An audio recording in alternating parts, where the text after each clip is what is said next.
노후를 생각할 때 정말 먼저 챙겨야 하는 건 무엇일까요? 많은 분들이 연금을 떠올리지만 사실 가장 기본은 집입니다.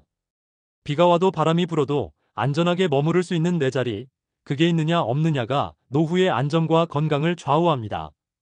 그런데 우리 현실은 아직 충분하지 않습니다. 언론 보도에 따르면 시니어 전용 주택은 약 3만 가구 수준으로 고령 인구 비중을 생각하면 많이 부족하다는 지적이 이어지고 있습니다. 그럼 나는 어디서 어떻게 살아야 하지? 자연스럽게 이런 질문이 생기죠. 오늘 영상은 이 질문에 현실적인 답을 드리려 합니다. 정부와 LH가 추진 중인 시니어 주택 확대 정책을 어려운 말 없이 차근차근 설명드리고 시청자분들이 바로 써먹을 수 있는 정보를 정리해 드릴게요. 어떤 집이 실제로 공급되고 있는지, 시니어를 위한 안전건강 생활 지원이 집안에서 어떻게 제공되는지, 저소득층과 중산층 각각 어떤 선택지가 있는지, 그리고 내가 받을 수 있는 혜택을 놓치지 않으려면 무엇을 언제 준비해야 하는지까지 한 번에 이해하실 수 있게 준비했습니다. 영상을 끝까지 보시면 내게 맞는 집은 어떤 유형인지, 어디서 공고를 확인하고 어떤 순서로 신청하는지, 앞으로 공급이 어디서 늘어나는지까지 길이 또렷해질 것입니다. 노후의 시작은 거창한 계획이 아니라 안전한 집 한 칸에서 출발합니다.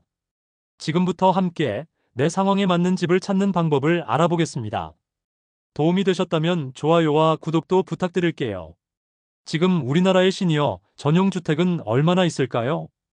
LH, 그러니까 한국토지주택공사가 2019년부터 본격적으로 공급하기 시작한 고령자 복지주택은 현재까지 전국 24개 단지에서 약 2,800가구가 공급됐습니다.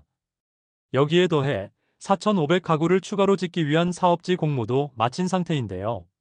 이렇게 보면 숫자 자체는 점점 늘고 있는 것처럼 보일 수 있지만 우리나라 65세 이상 고령 인구가 1,000만 명이 넘는 상황을 감안하면 이 수치는 여전히 턱없이 부족하다는 평가가 나옵니다.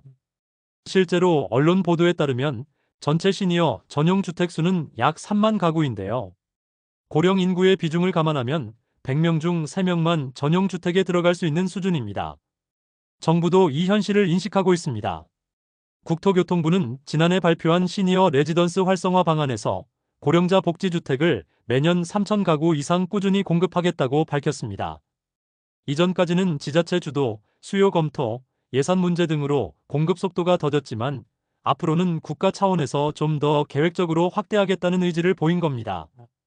즉, 지금은 부족하지만 앞으로는 다양한 형태로 더 많은 시니어 주택이 보급될 가능성이 열리고 있다는 뜻입니다. 중요한 건 그 변화가 실제로 내 삶에 어떻게 닿을 수 있느냐겠죠. 그렇다면 이런 시니어 주택은 기존의 임대주택과 뭐가 다를까요? 그냥 저렴하게 빌려주는 아파트와는 전혀 다릅니다. 대표적인 예로 많이 언급되는 곳이 바로 경기도 시흥시에 위치한 은계 고령자 복지주택인데요. 이곳은 집 구조 하나하나가 시니어의 불편함을 미리 고려해서 설계된 주택입니다. 먼저 화장실부터 다릅니다. 일반 세면대가 아니라 앉아서 사용할 수 있는 좌식 세면대, 미끄러짐을 막아주는 안전 손잡이, 벽면마다 설치된 비상호출 버튼까지 갖춰져 있어요. 복도를 걸을 때도 손잡이가 양쪽으로 길게 설치되어 있어서 혹시 무릎이 불편하시거나 균형을 잃기 쉬운 분들도 훨씬 안전하게 이동할 수 있습니다. 주방과 욕실도 일반 높이가 아닙니다. 몸을 굽히지 않도록 싱크대 높이가 조절되고 의자에 앉아서도 조리할 수 있도록 설계되어 있습니다. 그리고 집 안에는 동작 감지 센서가 설치되어 있어서 일정 시간 움직임이 감지되지 않으면 관리센터나 돌봄 서비스로 자동 알림이 전송됩니다. 갑작스러운 낙상이나 응급 상황에도 바로 대응할 수 있게 만들어졌죠. 하지만 시니어 주택이 단순히 안전장치만 있는 건 아닙니다. 주거 환경에서 가장 중요한 건 결국 사람과의 연결, 그리고 일상 속 활동인데요. 그래서 단지 안에는 체력 단련실, 물리치료실, 교양 강좌실, 작은 텃밭까지 갖춰진 커뮤니티 공간이 함께 마련되어 있습니다. 이웃들과 함께 운동도 하고 텃밭을 가꾸고 정기적으로 건강 체크도 받으면서 사회적 고립을 줄일 수 있는 구조로 설계된 겁니다. 이런 점들 때문에 시니어 주택을 경험한 분들 가운데는 혼자 사는 게 덜 외롭고 불안하지 않다. 밖에 나가지 않아도 건강관리와 취미 활동이 다 가능하다. 관리사무소 직원이나 이웃들과 자주 얼굴 보며 이야기할 수 있어서 안심된다. 이렇게 말씀하시는 분들도 많습니다. 결국 시니어 주택은 단순히 집 한 칸을 빌려주는 공간이 아니라 걱정 없이 지낼 수 있는 안전한 생활 시스템을 담은 주거 서비스라고 이해하시면 좋겠습니다. 그리고 이런 모델이 지금은 일부 지역에만 있지만 앞으로 더 다양한 지역으로 확대되고 있는 중입니다. 최근에는 기존의 복지주택에서 한 걸음 더 나아간 새로운 시도도 등장했습니다. 바로 세대 공존형 주택입니다. 쉽게 말해 부모 세대와 자녀 세대가 한 단지 안에서 따로 또 같이 살아갈 수 있는 주거 모델인데요. 지난 8월 LH가 발표한 부천대장 PC1 블록이 그 대표적인 사례입니다. 이곳에는 시니어 전용 주택 300가구, 청년 신혼부부 대상 주택 441가구가 함께 들어서게 되는데요. 이 중 200가구는 세대 공존형으로 특별 설계되어 부모와 자녀 세대가 동시에 신청해서 나란히 입주할 수 있도록 구성됐습니다. 어떤 구조냐면 예를 들어 부모님은 2층에, 자녀는 4층에 살면서 각자의 생활은 독립적으로 유지하되 언제든 가까이에서 왕래할 수 있는 형태죠. 같이 살되 서로 간섭은 하지 않고 필요할 때 돌봄이나 도움을 주고받을 수 있는 느슨한 동거, 촘촘한 연결이라고 생각하시면 됩니다. 사실 이런 모델은 싱가포르나 일본 같은 초고령 사회 국가들에선 이미 활발하게 운영 중입니다. 부모와 자녀가 가까운 거리에 살면서 서로를 돌보고 손주 세대도 자연스럽게 어른과 함께하는 환경에서 자라게 되는 구조죠.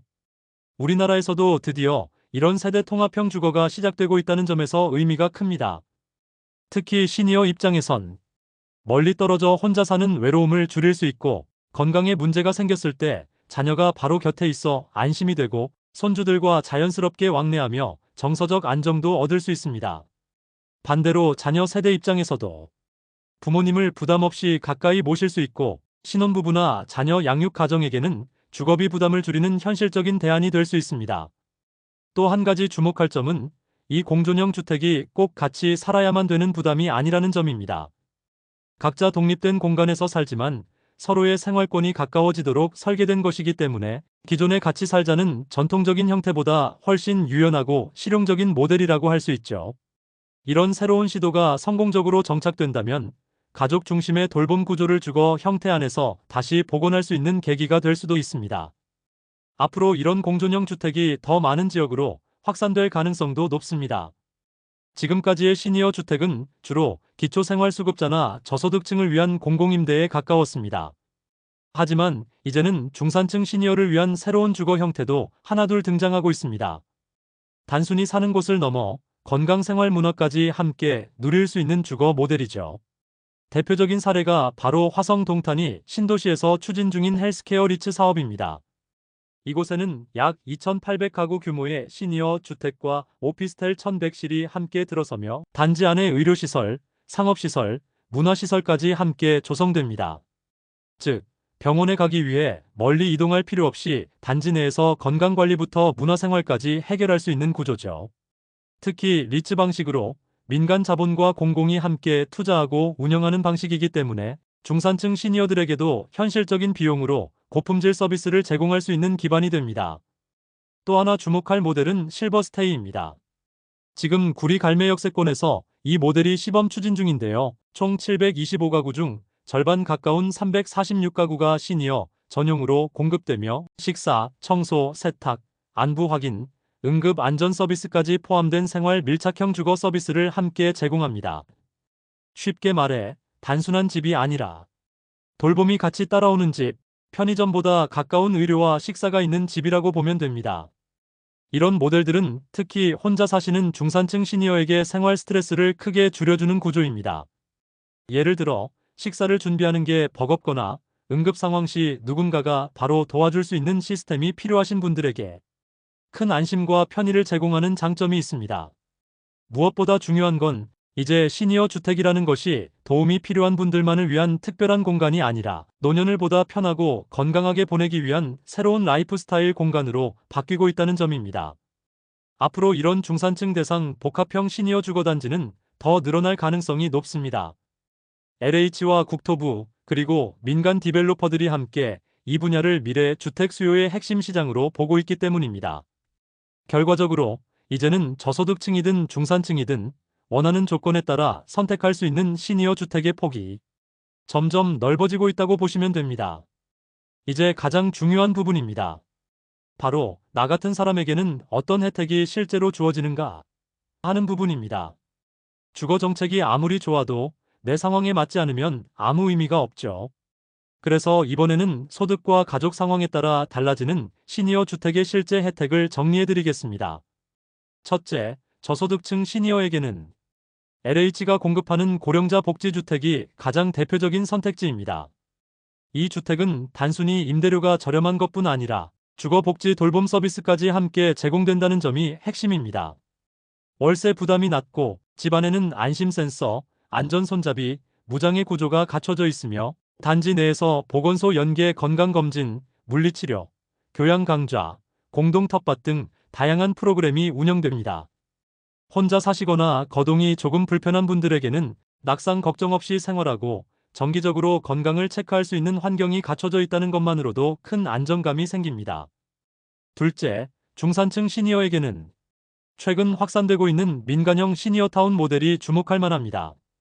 예를 들어 화성 동탄이 헬스케어 리치에서는 주택 의료 문화 시설을 한데 모은 복합단지가 조성되고 있고 구리 갈매 실버스테이에서는 식사, 세탁, 응급 서비스 등 생활 지원이 포함된 맞춤형 주거가 제공됩니다.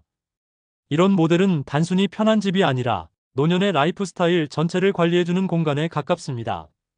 외부 도움 없이 독립적인 생활을 원하시는 분들에게 특히 잘 맞는 구조죠. 또한 임대료는 일반 분양보다 낮지만 서비스는 민간 기준으로 설계되기 때문에 가성비 높은 주거 선택지로 평가받고 있습니다.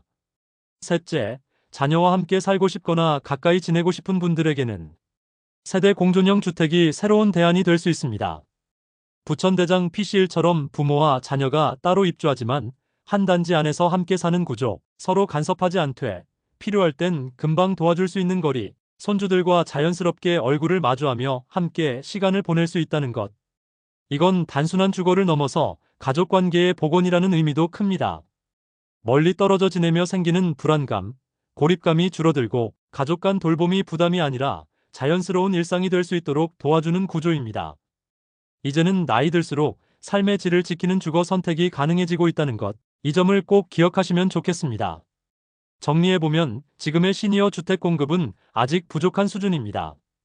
고령 인구는 이미 전체의 5명 중 1명을 넘겼지만 전용 주택은 3만 가구 남짓, 아직은 필요한 만큼 다 준비되어 있다고 말하긴 어렵습니다. 하지만 흐름은 분명히 바뀌고 있습니다. 정부는 매년 3천 가구 이상을 안정적으로 공급하겠다고 공식 발표했고 LH와 지자체, 민간까지도 함께 발맞춰 사업을 확대하고 있습니다.